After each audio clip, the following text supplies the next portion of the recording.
So Nintendo announced recently more details on the closure of the Nintendo, Wii U, and 3DS shops.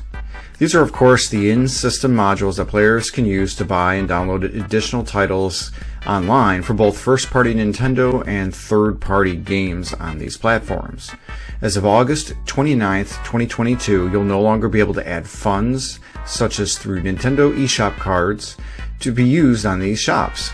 This is in preparation for the March 27th, 2023 full closure of both shops coming soon. It should be noted that while players won't be able to buy any more games or have access to the shop after these dates, Nintendo has committed to allowing online access to re-download titles already purchased and update games that may require them. Take this with a potential grain of salt. Nintendo users of the Wii encountered issues when they couldn't re-download games due to the Nintendo servers being down from March through May of this year. Fortunately, it is back up, but it went down without really any notification, and the same when it came back up. Regarding the Wii shop, Nintendo closed it on January 30th of 2019.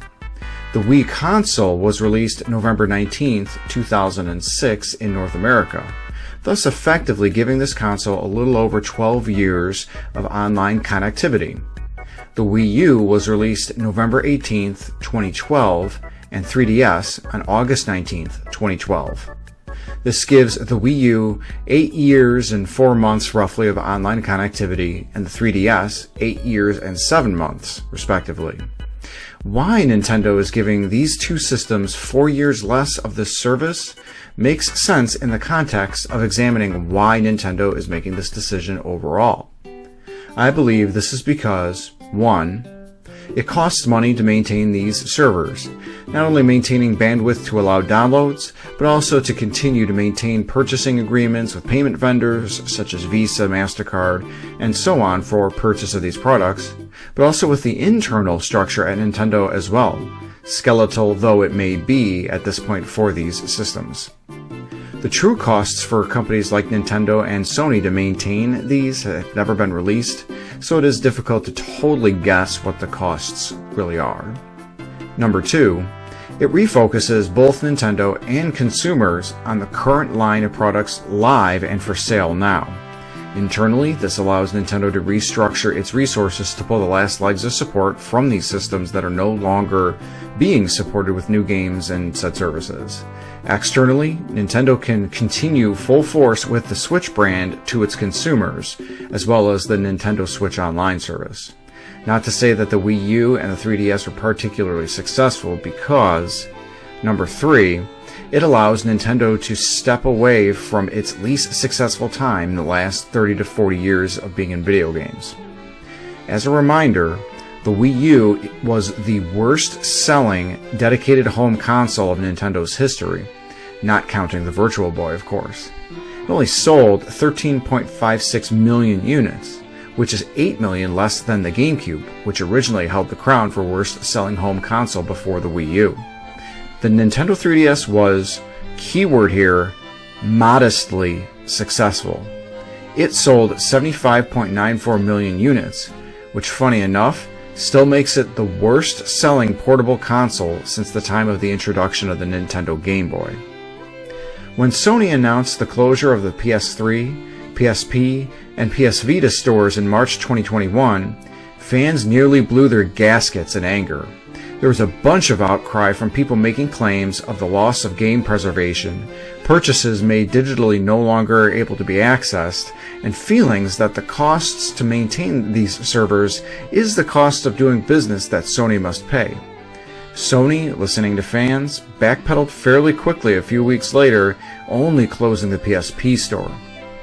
I think it's important to note that no matter the outcry from fans, Nintendo will not change their mind here, and any thoughts to the contrary are ones of delusion.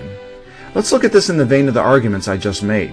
Regarding game preservation, Nintendo is a content creator which have shown themselves to have been pretty good about game preservation in the past, with their virtual console services on the Wii, Wii U, and 3DS.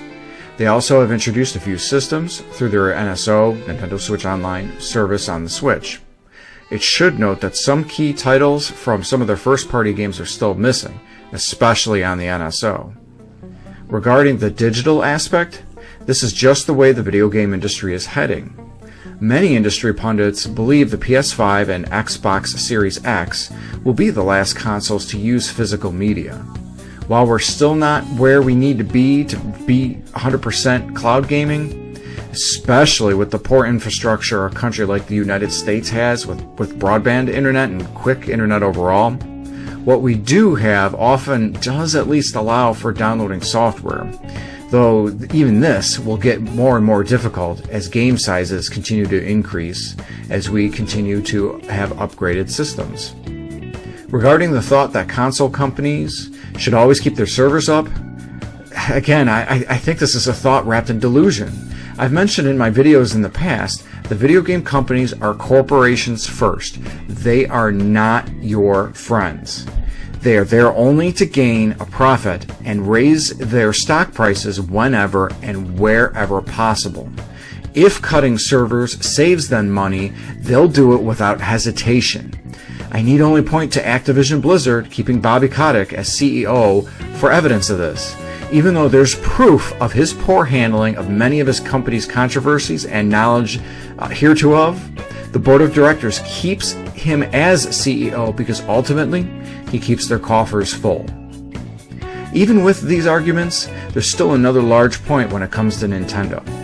Out of the three main console companies, Nintendo is the least receptive to fan feedback, and this is especially the case in regards to feedback from Western fans.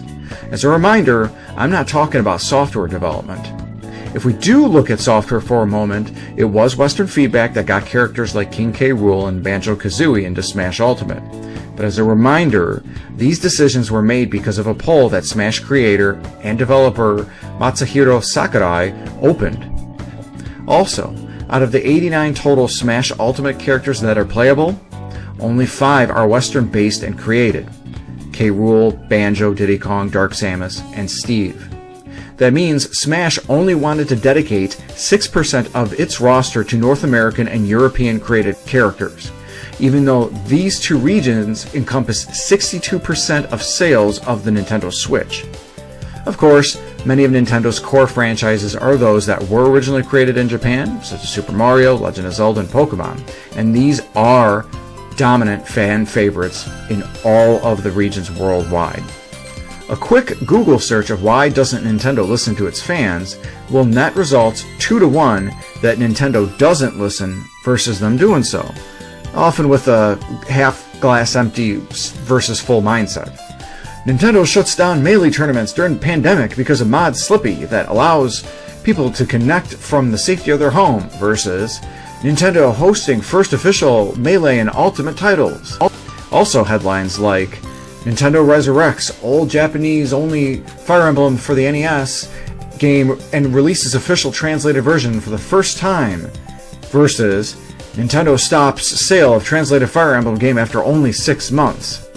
Decisions that Nintendo make are often those that are steeped in ensuring their business is protected, often at the expense of their fans and others that want to continue to support their business. These decisions make the desire of continuing this support harder and harder to do. As a fan of Nintendo and of a very fluid and changing video game industry, I personally recognize that these are corporations out to make money, as I've said. Nintendo especially makes these decisions to protect their business and intellectual properties, but they, like Sony and others, also make decisions to save money. I'd recommend just staying aware of these decisions, know the risks for living in a continually digital world, and act accordingly. When news broke earlier this year of the pending shutdown, I made sure to buy titles for the Wii U and 3DS I knew I didn't want to miss out on. I recommend that you do the same, perhaps even going on YouTube here and searching for content creators' choices of must-have games for these consoles. So what do you all think about this? Do you feel that Nintendo has an obligation to keep its servers up to continue support for purchasing Wii U and 3DS titles? Let me know what you think in the comments section. I'd really would like to get what everybody thinks on this here and get their opinions. Again, feel free to like, subscribe, and stick around for more content as I've got more videos coming. Thank you all for your support and have a great day.